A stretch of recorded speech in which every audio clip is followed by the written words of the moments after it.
Tapi kalau hati merasa kurang atau tidak merasa cukup itu kalau bisa dari sisi ibadah itu boleh kurang, aku kok begini ya, sana udah begitu, aku masih begini, boleh itu dari sisi ibadah.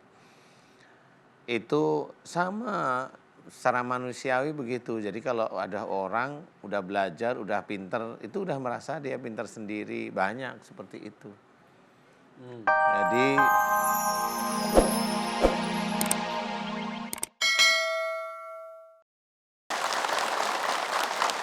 Bismillahirrahmanirrahim. Assalamualaikum warahmatullahi wabarakatuh. Wah, semangat sekali semuanya ya. Ini berasa di taman bunga. Ada rumputnya, bunganya warna-warni ya. Walaupun rumputnya palsu, tapi kecantikannya alami Ibu ya.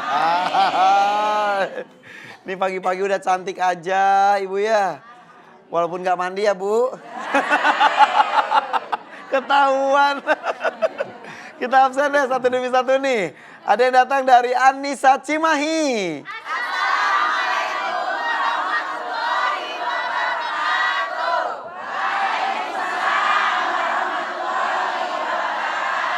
Selanjutnya, Anna Sermajalengka. Assalamualaikum warahmatullahi wabarakatuh. Waalaikumsalam warahmatullahi wabarakatuh. Al-Hidayah Garut. Assalamualaikum warahmatullahi wabarakatuh. Waalaikumsalam warahmatullahi wabarakatuh. Selanjutnya, Muslimat At-Taqwa Palembang.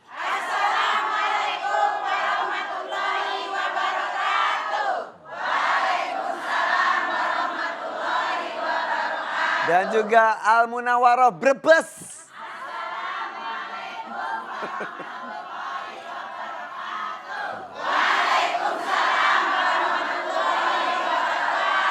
Waduh, yang Brebes assalamualaikum. Tapi semangatnya masih semangat muda ya Bu ya. Tepuk tangan untuk semuanya.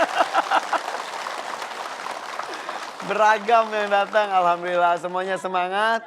Bersama saya Irfan Hakim dan juga Ustadz Danu, inilah dia Siraman Kolbu. Tepuk tangan. Ibu yang ini semangat sekali Ustadz. Coba. Ibu namanya siapa sih Ibu? Maaf. Namanya siapa? Ibu Yuni. Ibu Yuni. Coba ucapkan assalamualaikum yang keras banget. Assalamualaikum warahmatullahi wabarakatuh. Waduh, kameramen masuk TV barusan. Oke Bu, saya buka pakai pantun boleh Bu? Boleh. Lari pagi dengan semangat membara. Larinya bareng Ibu Nuria. Kekurangan harta bukanlah sebab kita sengsara. Penyebabnya adalah hati kita yang tidak merasa cukup bahagia. Pantunnya panjang banget. Ya, kita merasa sengsara, merasa nggak punya harta, bete, wah. Yang nggak bikin bahagia adalah bete-nya, bukan nggak ada hartanya. Karena kata siapa orang berharta juga nggak sengsara, nggak bete, ya tetap bisa saja. Kebahagiaan itu tidak diukur dari jumlahnya harta. Setuju nggak Bu? Setuju. Tergantung kita mensyukurinya ya. Lebih nikmat lagi harta banyak ya Bu ya. Terus udah gitu bahagia lagi Ibu ya. Suami ganteng, anak pinter, mobil banyak, iya uang ngalir ya. Masuk surga lagi. Amin. Ada lagi yang udah sengsara, hobinya ngomongin orang, kuku lutus. Masuk neraka lagi. Itu sengsara dunia dan akhirat. Nah ini sekarang kita temanya adalah ketika hati tidak merasa cukup. Kadang itu manusiawi sekali Ustadz ya. Gak pernah merasa cukup. Tambah lagi. Itulah manusia. Bismillahirrahmanirrahim. Assalamualaikum warahmatullahi wabarakatuh. Waalaikumsalam warahmatullahi wabarakatuh. Tema kita bagus ketika hati tidak merasa cukup. memang kalau kita itu hanya melihat dari sisi dunia, ya kita tidak akan merasa cukup. Jadi kalau kita itu senantiasa bilang, iya saya sudah ikhlas, itu biasanya belum malahan. Tapi kalau hati merasa kurang atau tidak merasa cukup, itu kalau bisa dari sisi ibadah, itu boleh kurang, aku kok begini ya, sana udah begitu, aku masih begini, boleh itu dari sisi ibadah. Itu sama secara manusiawi begitu. Jadi kalau ada orang udah belajar, udah pinter, itu udah merasa dia pinter sendiri, banyak seperti itu. Jadi tidak merasa cukup itu bukan dari sisi ilmunya yang dia cukupkan, bukan. Tetapi tidak merasa cukup itu karena ilmunya itu masih kurang dari sisi pengamalannya, bukan hafalnya, tapi pengamalannya. Ya. Karena yang pengamalan inilah yang nanti akan menjadi amal soleh. Kalau hafal boleh dapat pahala, ya. Kalau belum diamalkan, nah itu harus hati-hati. Karena pada waktu hafal kemudian dia menyebarkan tapi dia tidak menjalankan, itu akan menjadi bumerang bagi dia sendiri. Karena memang ada salah satu firman Allah Ta'ala menceritakan ini bagi kita para pendakwah ya. Dan juga bagi siapapun orang sebenarnya ini juga kalimat yang sangat menakutkan bagi saya. Ini ada dalam surat Sof. Kabura maktan indallahi an taqulu ma la taf'alun. Jadi diceritakan bahwa kemurkaan Allah amat dekat dengan orang yang menyuruh orang lain berbuat baik, tetapi dia tidak mengerjakan, tidak melakukan. Nah ini bagi kita yang dakwah, kita memang pada waktu kita mau ngomongkan sesuatu, kita harus bisa menjalankan. Tidak hanya menyuruh orang tidak saja. Tidak hanya menyuruh orang saja.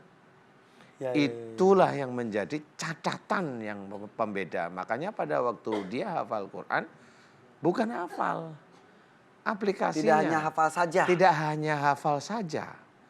Tetapi aplikasinya pada waktu dia itu belum mengerjakan, jangan katakan itu.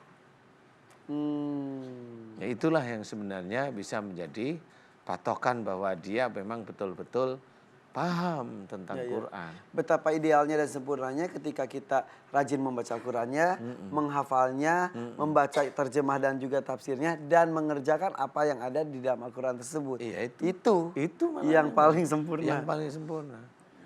Jadi memang kayak umpamanya begini nih, ini yang begini. Pada waktu kita mau memberitahu kepada seseorang, kan kita mau melihat nih, ini kayaknya terlalu pribadi sekali. Nah pada waktu pribadi sekali nggak perlu dibicarakan di umum. Nah ini berarti menjaga hati seseorang tersebut. Betul. Menjaga hati seseorang itulah kita masuk kepada perintah-perintah Allah Ta'ala. Jadi umpamanya salah satunya jangan membuka aib saudara sendiri. Betul. Nah itu menjaga sebenarnya. Tapi kalau diizinkan umpamanya sifatnya ini dikeluarkan, boleh untuk menjadi ilmu bagi yang lainnya, boleh Ustaz. Kita terangkan satu-satu sehingga ngerti. Dasarnya tahu, bagaimana harus menyelesaikannya itu tahu semua. Akhirnya menjadi ilmu. Betul. Ya kan begitu. Makanya di sini juga kita kadang menjaga privasi jamaah yang sedang konsultasi juga ya. Karena ada bisik-bisik itu.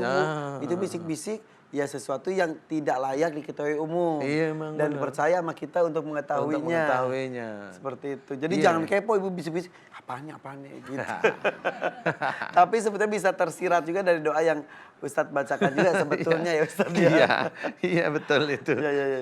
Jadi itu menandakan aja. Karena kan bagaimanapun juga kan beliau meminta bantuan. Betul. Nah yang saya lihat ini kekurangannya beliau di situ ya saya harus menyesuaikan gitu. Betul. Jadi memang indahnya Siraman Kolbu itu satu episode bisa beragam informasi, beragam ilmu yang bisa kita dapatkan.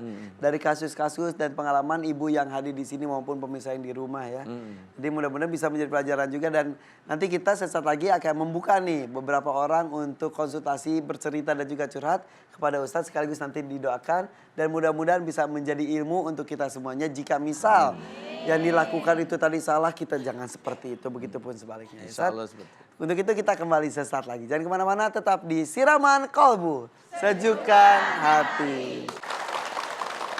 Hari ini belum pijit-pijitan ya Bu ya? Mau? Hadap kiri. Ayo pijit yang sebelah kirinya. Kiri, sini. Kiri.